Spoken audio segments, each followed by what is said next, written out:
Hi guys, it's Jordan from P&P Campers. I'm just going to do a handover video on your Adria Coral. It's an S660 and based on the Fiat Ducato. So we'll start under the bonnet just here. So we've got the engine battery over here on the left hand side. A couple of little fuses and bits and pieces around here. This is all to do with the split charging for the leisure battery. You've then got your brake fluid attached to the servo just behind it. Power steering fluid, which you can see perfect level just there in that reservoir there at the front. Your engine oil goes in through this cap just at the top here, and your engine oil dipstick is the yellow topped one just down here at the front. You've got a couple of fuses and relays under this little cap just here, so if you ever need to get to that, it's just two 10mm bolts at the front. Your engine coolant is up here in the top right hand side reservoir, and as you can see, I mean, the engine's cold at the moment and the level there absolutely perfect between the minimum and maximum lines. So that's your coolant. You've then got your main fuses and relays box in here, so this is all to do with the Fiat Ducato, the actual engine side of things. Air filter sits inside this box here, just 3 screws to get that out, or 4 screws, sorry, and your washer fluid sits down here. Sorry about the noise. So that's under the bonnet on the Fiat Ducato. They're all very, very similar, to be fair, but there you go. So you've got the diesel filling point just here on the near side at the front as well. You will need your ignition key to get this to open up, because it's just in there to open it. That opens up just by pushing on the left hand side, and it will then open up nice and easy. Then got inside the passenger door here, looks like you've got a little bit of air assisted suspension, so left and right. So that's normally, like I say, it's just the rear, generally speaking. It does tell you up there how to do it, but that's what that is just there if you ever wondered. It's not full air suspension, it's just air assisted suspension, so it just means that because these were made not to be quite so heavy as they are when they're turned into motorhomes, it gives you a little bit of extra stability at the rear. So that's what that's for. There's not normally much to show on the passenger sides of the vans, to be fair, because most of it's over there on the driver's side. You have got your swivel seat base, which is this handle just here, same on this one just there, so that's how you swivel these front seats around. These are captain's chairs, but yeah, I'll show you more when we get round to the driver's side. You have got these little stickers on lots of the windows, just, you know, anti-theft kind of thing. Right, let me just grab the keys 1 second. Should have been better prepared, really. Right, so the freshwater filling point is the next bit we're going to get to, and that's this little point just here. So it's a Fiamma filling point, and if I just show you, the key that we need to use is this silver one just here. So to get it to open, key goes in, turn the key, and it will just come straight out. So you see now these little lines are lined up together, and they will then go into the gap like that. So key in, twist it, and it will come out. Next to that, we've got your toilet cassette locker. So it's a Thetford toilet cassette locker. Very, very standard. This is what most of the motorhomes have nowadays. So all you've basically got is a little yellow tab. So pull the tab up, and that will allow you to take the cassette out. You can then take it all the way out if you want to, and that is it. That's how you remove it. All you need to know really after that is that you empty it out from here. So you open this up, take off the yellow cap, and that's where you empty it from. When you are emptying it out, you should be holding down the yellow button, and that your blue fluid goes back inside here once you've emptied it. About a cap full goes in there, swish it about a bit, and then all the way back in like that. To lock this cupboard, you've got this key here, key in, twist it, and now you can't press the button in. If you want to unlock it, go the other way, and now we can press the button in. So there you go. Still on the near side here, we've got your Truma boiler vent. So that's the vent there to, so if you have your heating or hot water on, you'll feel hot air coming out underneath of this. You've then got your twin refillable gas flow bottles. The refillable point is just down there on the skirt, which is a bit easier than having it in the door there. A bit neater as well when it comes to the actual fittings. So pretty straightforward how they work, to be honest. You've basically got a bayonet fitting gas point down there, which you can top up at any sort of decent big petrol station that sells LPG. And you have got a little gauge on top of each one of the bottles to tell you how full they are. You've got a auto changeover up here, so basically if you turn both the bottles on and just use up the gas, when one bottle finishes up, it'll just basically switch between the two as and when it needs to. But all you need to know really is that you need to turn these bottles off before you start driving. And so to turn them on, you go anti-clockwise round to the left. That turns the bottle on. And like I said, you can do that on both of them. So the bottles are now on, and we know that that's working because we can see green in the changeover up here. So that tells us that there's gas there. If there wasn't any gas there, these bits would be red. So turning them off clockwise round to the right, that turns them off. And you have to make sure you do that before you start driving. Okay. In the garage locker at the back here, we've got a few bits and pieces that we've left from the previous owner. The only thing I need to show you in this cupboard really is the boiler drain, which is, sorry about that racket, is this little point down here, this little red sort of pulley. So at the moment it's in the upright position, so it's pulled all the way up, which means that the boiler drain is closed off, allowing the boiler to actually fill up with water. So if you want to use the boiler, you need to make sure that that's in the position where it is now. If this is down, if the boiler drains down, it means that all the water that goes to the boiler will drain out onto the floor, which obviously then means that, you know, it's going to overheat if you try and light it up if it's empty and all that. So I will show you how to check that it's full up before we go ahead on the inside, you know, before I try and light it up. But that's the boiler drain there, in case you ever wondered. I will also say that that's an automatic boiler drain, so if the temperature gets really, really cold, you might find that it will drop the boiler's water out automatically.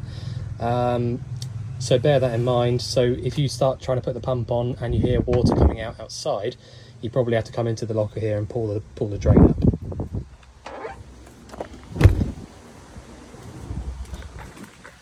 Right, so onto this offside now. We have got access again to the bottom of the bed. Looks like they've got the reclining bits on the bed just here. Spare wheel sits inside the garage, which is always nice because it means it doesn't get corroded up underneath. And obviously this is absolutely massive, great big garage for all sorts of storage. You've got a power socket down there, 240 volt power socket, and your steady winder is there as well for the rear steadies. In case you weren't aware, the steadies will basically wind down at the back just here. That's what those are there. And it will basically just steady up the back of the van so that when you're walking around inside, it will feel much more stable. And your jack and wheel brace kit is here. And the awning winder is nicely tucked away in there. Got a light here as well. So yeah, a good garage actually. Right, so down underneath here we've got your, oh no, not just there, sorry. Down here, just behind the driver's door, the habitation door, sorry, this is your wastewater drain off point. So you basically turn this handle here on the left hand side to get the wastewater to drain out from the point just there to the right of it. So that's how you drain out your wastewater. The freshwater drain will be in the tank, which is just underneath this settee just here. So if you want to get to the freshwater tank, you just take these cushions out and you'll then have access to the top of the water tank, the fresh tank there. This down here is the electric hookup point. So if you want to plug the mains into the van, this is where you do it, and that will then give you access to the battery charger and any 240 volt appliances that you might have in the van. You then got these two vents just here, which are your fridge vents. So if you needed to get to the back of the fridge for any reason, that's where you have to go for that. Not that you should need to really, because it's all working absolutely fine. And so what I'm going to do then is I'll just jump in the cab and show you a few bits in here. So you've got a really nice spec in this cab, lots of nice extras. So start over on the door. We've got obviously the electric windows, also the electric adjusting mirrors, and that's all 4 mirrors there. So you can essentially just select which mirror you want to move. So that's the big right hand one, little right hand one, and then move it around like a little joystick basically. So that's your electric adjusting mirrors. You've then got the reversing camera up there. Again, a really nice thing to have already. ASR is all to do with the traction control, but they don't all have that. It's like an optional extra thing. You have also got the air conditioning in this particular model, which, by the way, in case you weren't aware, on this particular year or this model of Fiat Ducato, it's not just something that you sort of get. You know, this would have been a nice expensive factory extra, so that's really, really good to have that there. All of your heater controls in the middle, hazard warning lights from there. Then got the single DIN Pioneer head unit up there, so it looks reasonably modern. CDs, aux, radio, all that sort of stuff. Yeah, that's about it really for the cab. The bonnet release handle is just there above the clutch pedal, and your steering column adjustment is just there above the brake pedal. Right, so please bear in mind we haven't actually cleaned it through on the inside just yet. We will be doing that very, very shortly. Just doing the video first, because I'll only make a mess of it if they clean it first. Right, so right above the door, as soon as you walk in, we've got your Adria control panel. So it's not actually made by Adria. This here is a company that make them. I always get the pronunciation wrong, so I'll leave it and just show you it there. But that's the company that make these control panels. There will be a power supply unit around somewhere which correlates to this as well. Whether that be under a driver's seat or perhaps under here, I'm not 100% sure, but it will be around somewhere. So this little bit down here, this little thing here, just straight away, this isn't a button, so please don't press too hard on it, because they are very brittle. This is the thermostat for your boiler. So this is directly related to the Truma Combi boiler. So please don't press on that too much, because it will break. You've then got your battery voltage indicators. So if I press and hold on the top one here, this will show us the leisure battery voltage, and we'll be looking at the top scale, just shy of 14 volts. So there must be a pretty hefty solar panel on the roof, because 14 volts is a very, very good voltage. Where that is, I don't know. I'll have to find it in a minute. Probably up here somewhere. All right, I'll find it. But so yeah, you got 14 volts nearly in the leisure battery, and there's no hookup plugged in. So, you know, that's a very, very good battery voltage to have without a charger switched on. I mean, if you had a charger, if you had the mains hookup plugged in and the charger was on, you might be on about 14.5. So, you know, the fact that there's that much power in it at the moment is very, very good. And then if you press down here, we've got the engine battery voltage, so you're on 12.5 volts there. Yeah, and that's that. If we then look at the bottom scale here, we've got the freshwater level, pressing up, so half a tank of fresh water, and the wastewater level pressing down, so it's completely empty. If the hookup was plugged in, we would have this little amber light here lit up, telling us that the hookup was working. We've then got this switch underneath here, which is your main 12 volt isolator, so you just basically press down to turn the 12 volt off and up to turn it on. All the time there's a little green light there, means that it's switched on. Then on the right hand side here, we've got your tank heater switch. So that's just to stop the water in the tank from freezing up. You don't really need to use that unless it's seriously cold outside. The water pump switch is this one just here. I've got that on at the moment. And the last scale here is your ampage. So obviously it's written in German, but essentially it just means how many amps are being drawn or put in at one time. So if you were majorly down here in the red, then you might want to switch some things off, because it means your battery is going to be, you know, taking a serious strain. So that's the control panel. So the first thing I'm going to show you from there is that as soon as we've got the water pump switched on there, we can then come over to the kitchen sink, and this is the way that we test that the boiler is actually full of water. So this is the only way to test that, and I'll just show you how to do it now. So if we go to the right, we've got cold water, to the left we've got hot.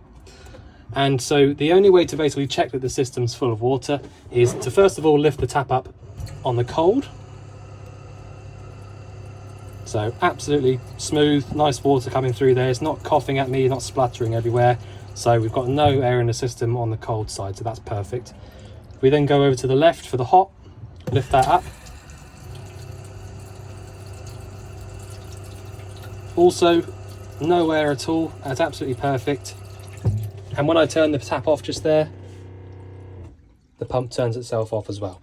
So the pump turning itself off is a really, really good sign. That means that the tank, or the system here, has got to pressure and the pump is allowed to turn itself off. If the system doesn't get to pressure, the pump cannot turn off. So the fact that we're up to pressure right now means two things. It means the boiler's full of water, because we've checked it just there. And it also means that there's no leaks anywhere. I mean, if there was a leak somewhere, the pump would be kicking in and out and in and out and in and out to keep the system up to pressure. All right, so there's absolutely no leaks in the van. So that's that. So yeah, that's just really important to make sure that your boiler's full before you start trying to light it up on the gas and all that sort of stuff is really important, because if you light the boiler up on the gas and there's no water in it, then you know it's going to overheat and you're going to run into some serious trouble, because you know they're about sort of £2 or £3 grand roughly to replace, and you obviously don't want to do that. So if you take care of it, it should be absolutely fine, and all you have to do is what I've just shown you there. Okay, so next to that we've got your 3-burner hob. So you have got an ignition on here. There you go. So you basically just got a little symbol here telling you which one of these does which burner, whilst pressing on your ignition to light it up. Nice and easy. And I will say as well, not all of these have the ignition as well, so you've got lots of nice extras in this particular van. So that's that. Only thing I will say, all of this sort of stuff is quite self-explanatory, so I don't tend to run through it, because it's just literally like a household cooker. But the only thing I will say is that the main difference is that you've got this lid.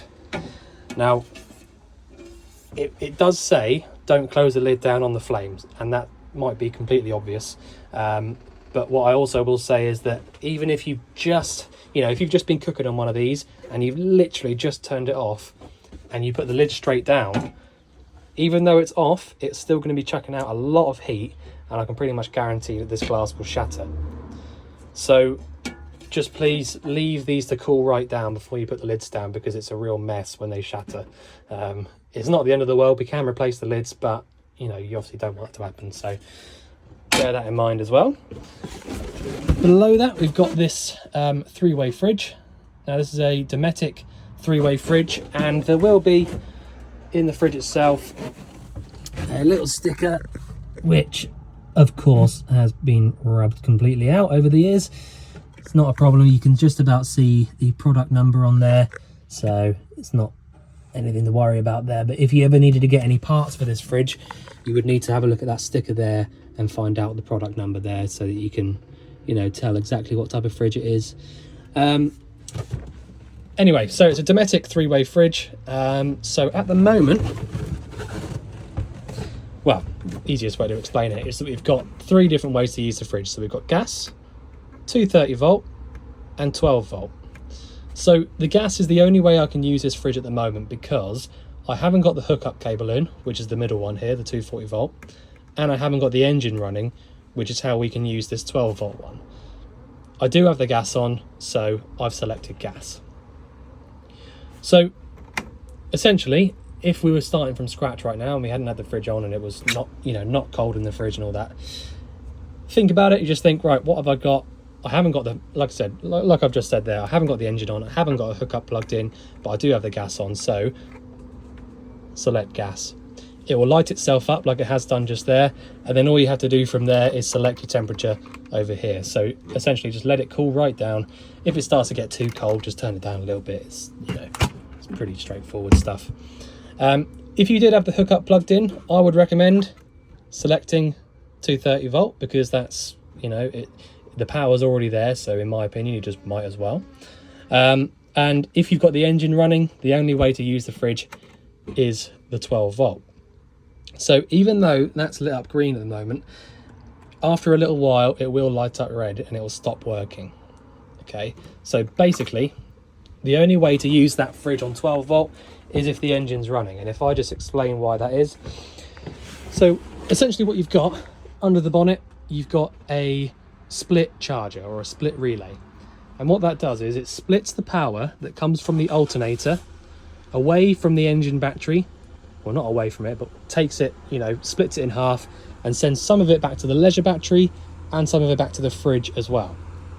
So essentially what that means is you start the engine up and drive it, all the time your engine's running, your leisure battery's getting a good charge up and the fridge is getting sent a signal of power.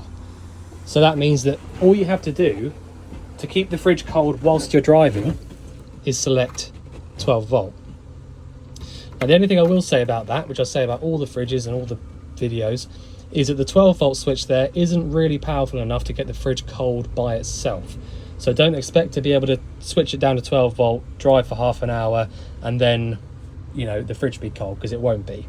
All it will do is retain whatever temperature you've already got inside the fridge whilst you drive. So you do have to pre-cool it before you leave, either via the gas or the 240 volt. And, you know, even the gas and the mains, they do take a good few hours to actually cool down. So that is your fridge. You've got a little lock there as well. There you go. Okay, so you've got an extractor and light up underneath here, which is why this thing here is fixed, because you've got the extractor going up, which probably comes out somewhere on the outside, perhaps.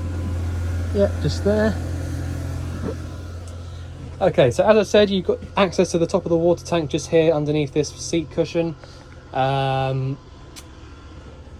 Right, bathroom is the next bit. So the bathroom itself is really, really simple. You've got the shower point up here inside the little shower room. I very rarely actually show you how to use these because it's literally just the same as the kitchen one. Hot and cold, left and right. Assuming that you've already had the boiler on to heat the water up, obviously, it's very, very simple. Same for the kitchen sink here. It's exactly the same as the, the bathroom sink here. Exactly the same as the kitchen one. The only thing I tend to run through in the bathrooms is the toilet, because it's the only thing that you probably won't, you know straight away. So the toilet itself works really, really simply. You've got a freshwater flush, so you haven't got any separate flush fluids to worry about. So assuming you've got a little bit of fresh water in the tank, all you have to do is press the blue button. That'll flush the pump fluid, or pump the flush fluid around the toilet, and then all you have to do to drain it out into the cassette is push this handle back. In this case it was pull it forwards. So pull the handle forwards, that drains it out into the cassette, and then push it back again. Closes the flap back over, and that is it. So really, really simple how to use those. You have got the grill in this particular one. You've got a piezo ignition. So these piezos can be a little bit noisy, just so you're aware. I mean, that's just the nature of them. You've got a light in the back of there, which, to be completely honest, is probably a little bit wasted really, because once you've got the grill on, you can see anyway. But yeah, so grill, literally push in and round to the left to allow the gas through, and then light it up just like that. You just so what I just did there when I wasn't talking was I just basically blew a little bit of air in there, because the way that these work is that they light up from where the ignition is, which is over here on the right. So sometimes if it doesn't get all the way to the very, very end there, it won't light up the other side, because the other side lights up exactly the same. So if you find that it doesn't go right to the very end there and wrap around, just blow in there a little bit and it should just push it around the edge. But otherwise that's, you know, it's very, very easy. Make sure you leave this grill door open when you're using it, because if you close it, it'll just get far too hot. But yeah, that's that. There's your grill. Wardrobe just here, which to be honest has been taken over by storage shelves. Up to you if you want to take these out, obviously. You have then also got the folder just here with all of your motorhome paperwork, and I mean it's absolutely full with paperwork. Your Vision Plus TV aerial booster is just there, so you've got a little switch on the top left hand side to turn that on. That'll then boost the signal to these wires that come through. We don't tend to mess around with the TVs at all, to be honest, because they are kind of customer extras, if you like. They're things that you might use separately. They're not sort of factory fitted things, so we very rarely actually mess about with those, to be fair. I'm sure that all works, you know, we just don't do it. It's not something we have to do as part of the hab checks, so we tend to leave them. But there you go. Right, so the last bit I'm going to show you is just here. So this is your Truma Combi boiler controls. So this is a gas only system, so there's no 240 volt mains use on the boiler whatsoever. Now it's super simple, so try not to sort of like overcomplicate it for yourself.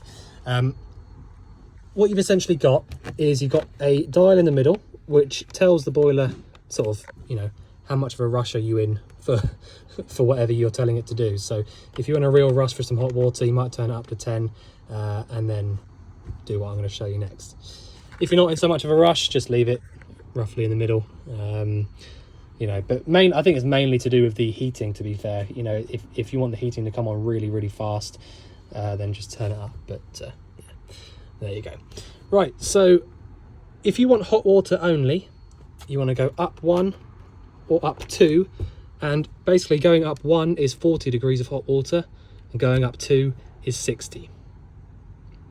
All right, so you literally leave that alone now, and after about half an hour or so, you'll have whatever temperature hot water you've selected coming through the taps. All right, so it really is as easy as that for the hot water. It's just lighting up now. If you don't want hot water, but you do want heating, we go down 1 for heating only. Just go down 1. There you go. So that's your heating only. And if you want heating and hot water at the same time, you go down 2 to the very bottom, which is where you got your heating and hot water symbol at 60 degrees. So it really is as easy as that. If you only want hot water, you go up. If you just want heating, you go down 1. If you want both at the same time, go down 2. Simple. It only really gets complicated when you've got the separate 240 volt one next door to it as well. So these gas only ones are super easy to use, very reliable as well. So okay, so I think that's about it really. I'm pretty well convinced that there must be a solar controller knocking about somewhere. Where it is, I'm not 100%. Well, I'm sure we'll find it somewhere anyway, or you'll find it. Yeah, I'm sure there has to be a solar panel on the roof because of that voltage there. Right, so I think I've covered everything I could. If you think there's anything I've missed out or anything you'd like going through again, just let us know. But otherwise, we look forward to seeing you soon to collect your van. Thanks very much.